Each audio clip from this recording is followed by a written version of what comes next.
Assalamualaikum warahmatullahi wabarakatuh. Nama saya Kurnia Fatimatuz Zahro, NIM T20183131. Di sini saya akan menjelaskan sedikit tentang pengertian model perencanaan pendidikan.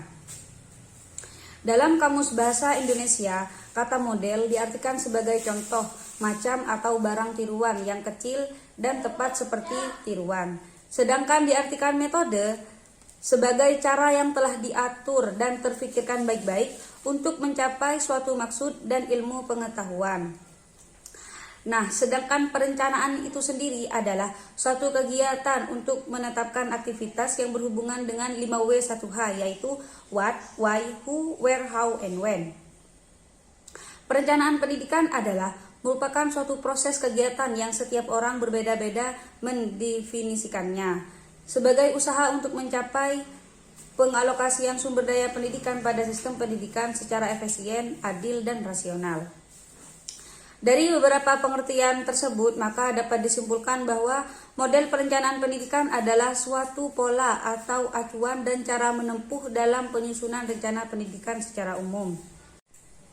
Sedangkan model-model perencanaan pendidikan itu sendiri ada 4. Yang pertama adalah model komprehensif, yang kedua adalah model pembiayaan, dan yang ketiga adalah model PSBS, yaitu planning, programming, budgeting system, dan yang terakhir adalah model target setting. Baik, Assalamualaikum warahmatullahi wabarakatuh. Perkenalkan, nama saya Ilmiatus Sofia, NIM T20183130, akan sedikit menjelaskan subbab yang kedua, yakni macam-macam dari model perencanaan pendidikan. Ada beberapa model, ada 4, yang saya akan menjelaskan modelnya yang ke-1 dan yang kedua. Model yang pertama yakni model komprehensif. Model ini digunakan untuk menganalisis perubahan dalam layanan pendidikan secara menyeluruh. Juga berfungsi sebagai pedoman dalam menguraikan beragam rencana yang lebih khusus ke arah tujuan pendidikan yang lebih luas. Model ini mempunyai beberapa karakteristik ciri-ciri. Yang pertama, terdapat hipotesis yang empiris. Kedua, bersifat menyeluruh. 3. Evaluasi dilakukan secara tepat. D. Prosesnya sistematis. Dan yang terakhir, pendekatan perencanaan pengadopsi kajian dari teori ilmiah. Ada beberapa kelebihan dan kekurangan dari model komprehensif ini. Di antaranya kelebihan tersebut, yang pertama, logis dan rasional. Yang kedua, fleksibel. Ketiga, komprehensif atau menyeluruh. Keempat, keterlibatan publik. Kemudian ada kekurangan-kekurangan dalam model komprehensif ini. Yang pertama, membutuhkan validitas. Kedua, utopis.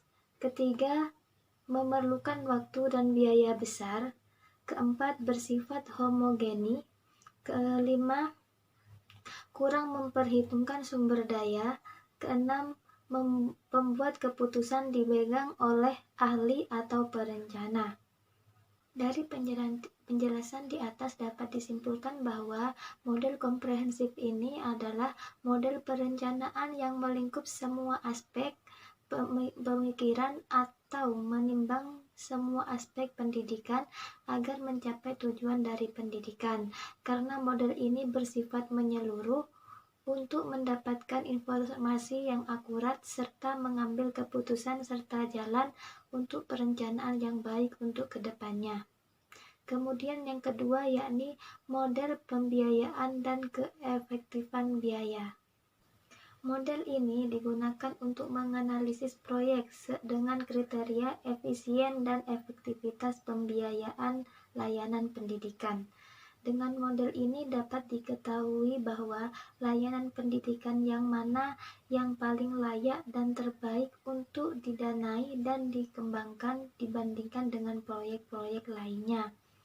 Contoh, di sekolah akan direncanakan adanya suatu renovasi ruang kelas, pelatihan keterampilan mengajar efektif bagi guru-guru, pelatihan penulisan bahan ajar, studi banding ke sekolah unggulan, dan lain-lain. Dengan model ini kita dapat membandingkan mana prioritas dari program yang fleksibel untuk dilaksanakan.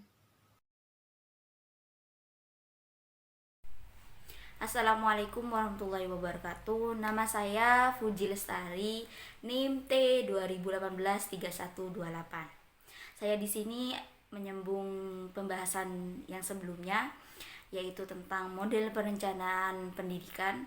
Di sini saya akan menjelaskan tentang model PPBS, yang artinya Planning, Programming, Budgeting System. Model ini yaitu tentang model perencanaan, pengograman, anggaran, layanan sistem.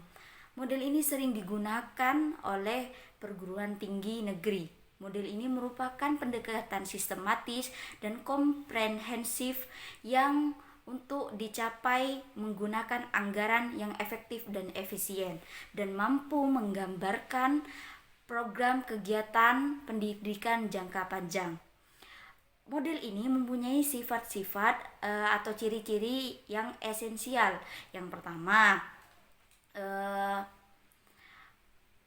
mencari atau menelaah serta mencermati dan menganalisis suatu pencapaian kegiatan. Yang kedua, mencari alternatif terbaik untuk mencapai tujuan. Yang ketiga, menggambarkan seluruh pembiayaan dari semua kegiatan. Dan yang keempat, menggambarkan efektivitas dari alternatif sehingga dapat mudah mencapai tujuan. Dan yang terakhir yaitu memilih alternatif yang dapat serta mudah untuk mencapai tujuan. Jadi kesimpulannya dari model ini sangatlah rinci dari perencanaan, pengograman, serta memikirkan tentang pembiayaan dari layanan pendidikan itu sendiri. Tidak hanya berpatok atau hanya memikirkan perencanaan itu sendiri. Yang terakhir, model target setting.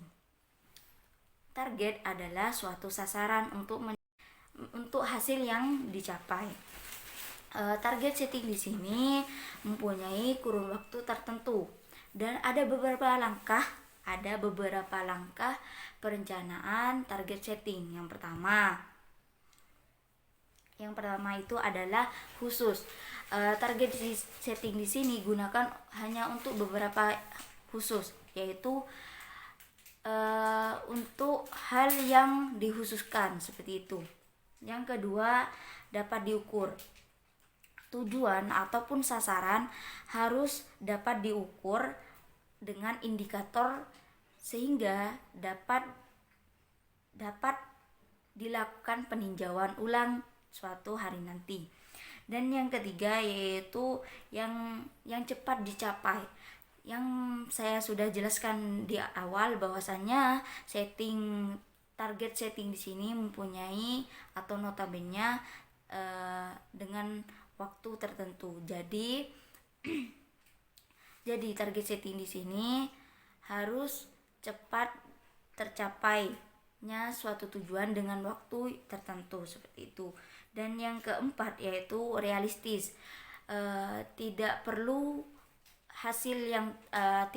tujuan yang tinggi dengan tidak terlalu tinggi tujuan ataupun sasarannya dengan waktu yang sedikit, itu tidak efisien.